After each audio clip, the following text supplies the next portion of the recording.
Hey friends, here we go. Peggy Hall back with you from thehealthyamerican.org. I'm streaming live. This is my second live stream of the day, and it's February 12th, 2024. And I just did, so turn off the background there. I just did a very lengthy video for you all about the latest Bang Bang event in Houston. And I wanted to kind of wrap up the broadcast day with sharing some great information. And this is related to the topic of they did not consent. Now, let me just add a little disclaimer because the community guidelines on YouTube remind me that everything that the CDC and the WHO and the FDA and the government and the Health and Human Services and all of them, that's the fact, that's the truth. And though they only share the truth and we have to follow what they say. So when I talk about these individuals that did not consent, it's a way of showing you how naughty they are and probably what you shouldn't do, because that would go against everything that all those ABC alphabet agencies say. So I just want to make sure that all of that is kind of on the table from the get-go. So the stories that we're going to look at from these very naughty, healthy Americans that didn't follow what the agencies told them to do, I'm going to share that with you. And I've got two stories. One is a woman that was trying to get medical care.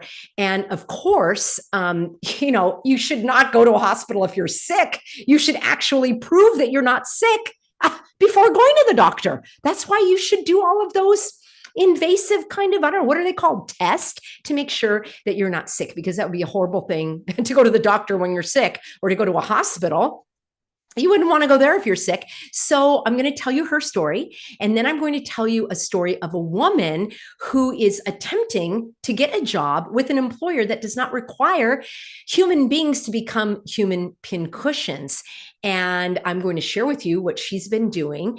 And of course, it's not something that you should do at all, because this is a very naughty, healthy American. But before we do that, I want to share with you a word from my sponsor. And this is something that I have been taking and that I would like to share with you if you are like me and want to keep your tummy tamed a little bit, your tummy under control.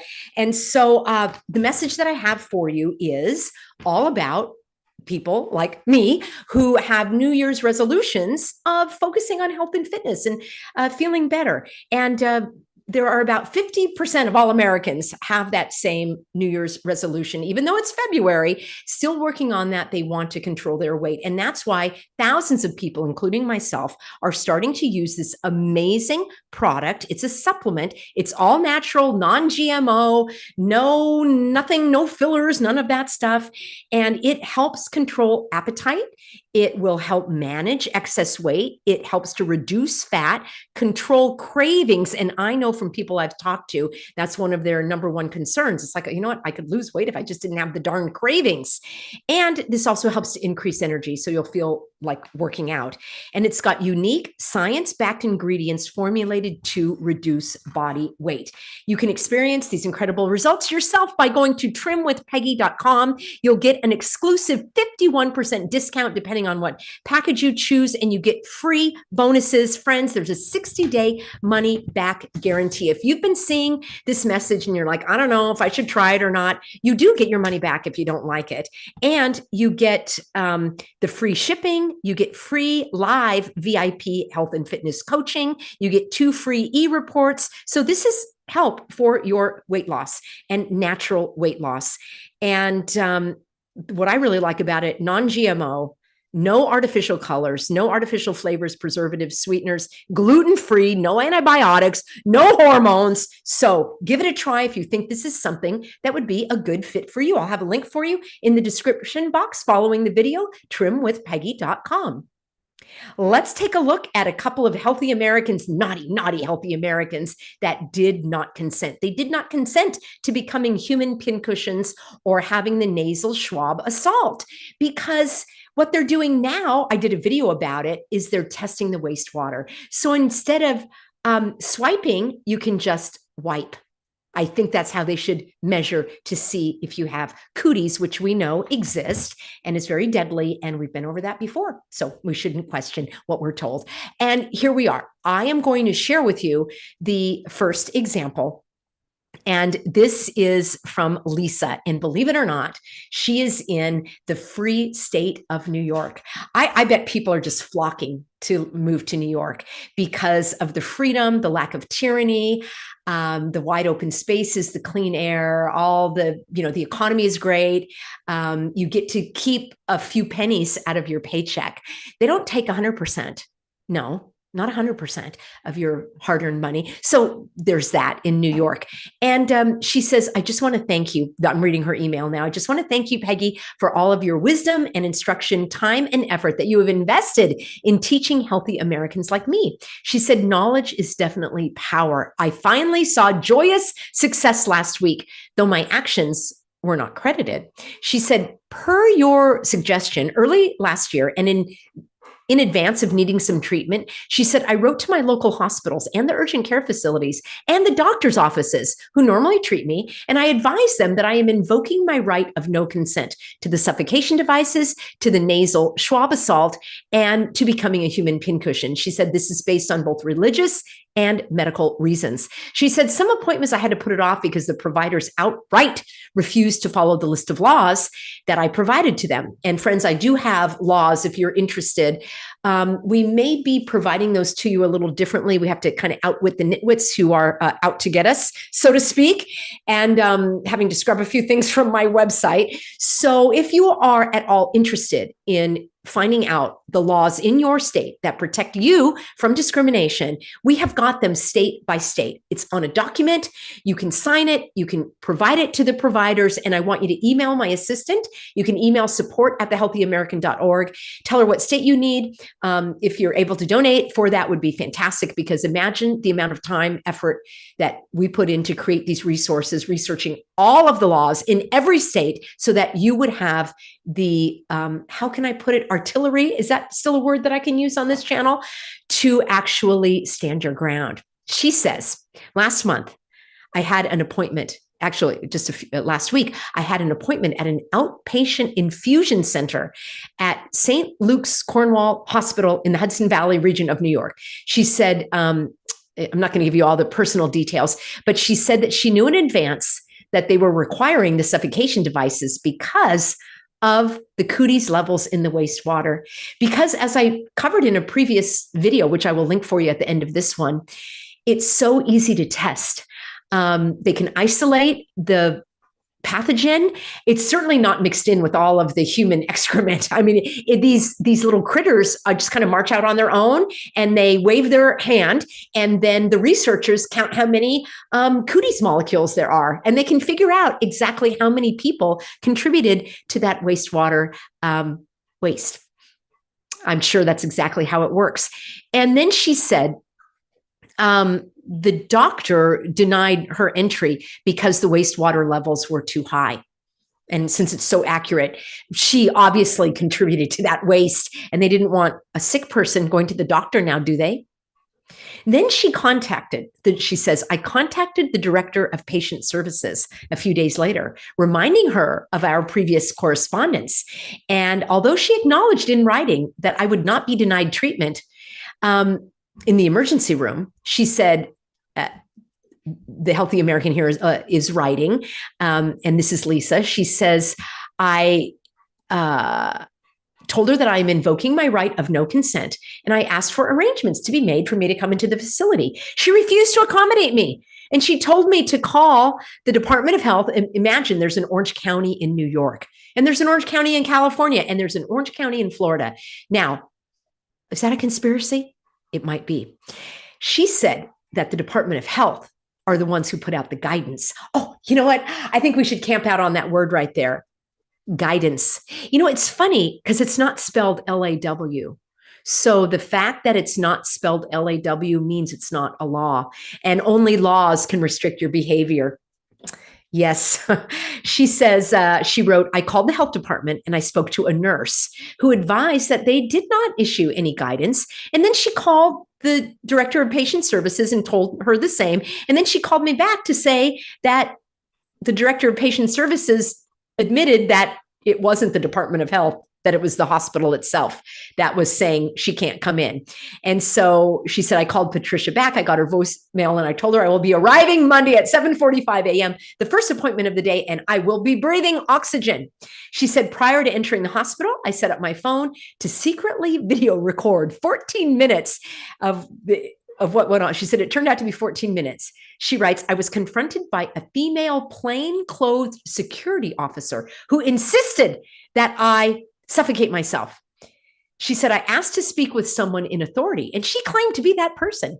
After calmly educating her on my patient bill of rights, etc., she then fetched the VP of ambulatory services. I informed her of my intentions, and I supported my position with a copy of the patient bill of rights. And I mentioned Title II and 7 of the Civil Rights Act, among other things. She took the stance because Title II allows you to go into a place of public accommodation. Hello, anybody can go in there, and if they're taking money for a service, it's a public accommodation.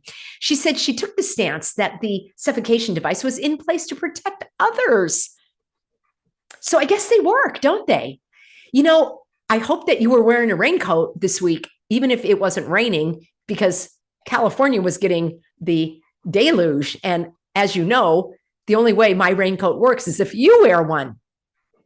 She said, without sounding incompassionate, I told her that it's not my responsibility to take an aspirin to get rid of another person's headache or to wear a raincoat to keep them dry. Oh, Lisa, this is awesome. She said, and would they tell a Muslim woman to uncover her face or a sheikh to remove his turban?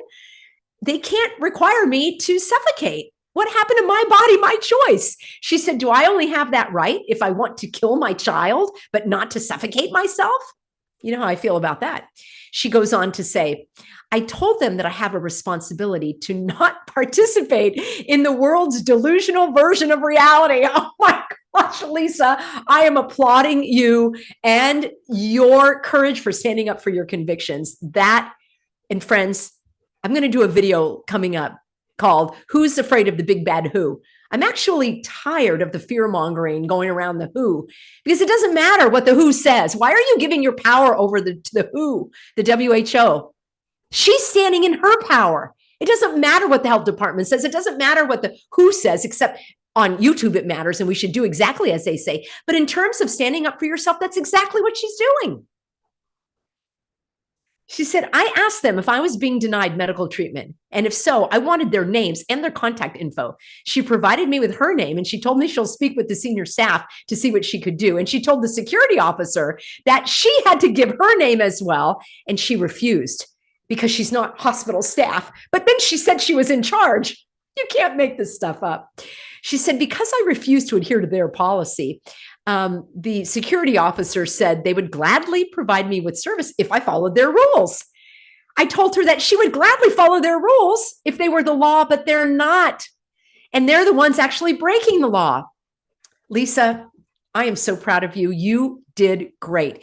She goes on to write, I also told her that she had no right to be prescribing me medical treatment without a medical license. This is the security officer, and that she should consult the Office of Professional Medical Conduct. I think that's brilliant. She goes on to say, long story short, I called the hospital administrator on the following day, and she told me that they have been monitoring the wastewater levels, and they've gone down miraculously. And because of that, Lisa is writing, she says that the hospital is able to have me come to the facility the next morning for treatment. Oh my gosh. When I arrived the next morning, she told me that the suffocation device requirement was dropped late last night. Although the hospital did not acknowledge that arrangements were made for me because they were respecting my rights and following the laws that protect my rights, this was a win for me after years of tireless fighting because the results were almost immediate and I was able to get my treatment without complying. She said, not to mention, they also lifted the overall policy that applied to all of the affiliated doctors' offices, which without a doubt negatively affected people like me that wanted to breathe oxygen. She finishes up by saying, God's justice finally prevailed. Because of God being with me, this result has lifted, encouraged, and renewed me because I was able to stand and see the salvation, the deliverance of our Lord. She says, keep doing what you're doing, Peggy, because none of us could afford to get tired now. And she finished off with a Bible verse, Matthew 24:13, the one who perseveres to the end will be saved. And she says, thank you, Peggy, Olivia, Pastor David, for all that each of you do, Lisa in New York State. And then she has yuck in parentheses. I really like that Bible verse because perseverance is so important. And friends, it is healthy Americans, the naughty ones like this, that actually help me persevere. This encourages me because I do, frankly, get tired of the battle. And I have to remember that the battle is the Lord's, actually. He has called us to do this. And my words for this year are like optimism and determination. I'm not going to give up, and I'm going to remain optimistic even in the face of this oppression and tyranny. All right, I've got one more for you. And this is, let me make sure that I've got this for you as well. And this comes from, this is an update. You know what? I might have to get this queued up for you as well. Coming up. Oh my gosh, I had it right here for you, friends. Dagnabbit. I had that for you, and it was another great. All right. Well, let me just summarize, and I will do a video for you on this tomorrow. And this is another healthy American that actually was trying to get a job without a jab. Imagine that. And there are many of you that are sending me links and frame grabs of different job offers that say, you know, you must be a human pincushion, and they want you to give your jab card before you even get the interview. That is absolutely illegal. And I'm going to share why that is with you tomorrow. And I will read this email for you that is very encouraging. And it is all about not being discriminated against when you are going for a job interview. Let me give you a quick overview so that you'll know what it is. And then tomorrow I'll share in detail the success story of this naughty, healthy American that did not consent. The very first thing is to make sure that you are getting a job offer before you provide any medical information whatsoever. And you say that to them. It's like, does this constitute a job offer? And would you let me know your authority for getting my personal medical history? Because that would be like asking if you had a hysterectomy or an abortion, or you had your tubes tied, or a man had a vasectomy, or you had breast cancer. I mean, it's none of their beeswax, as we used to say as kids.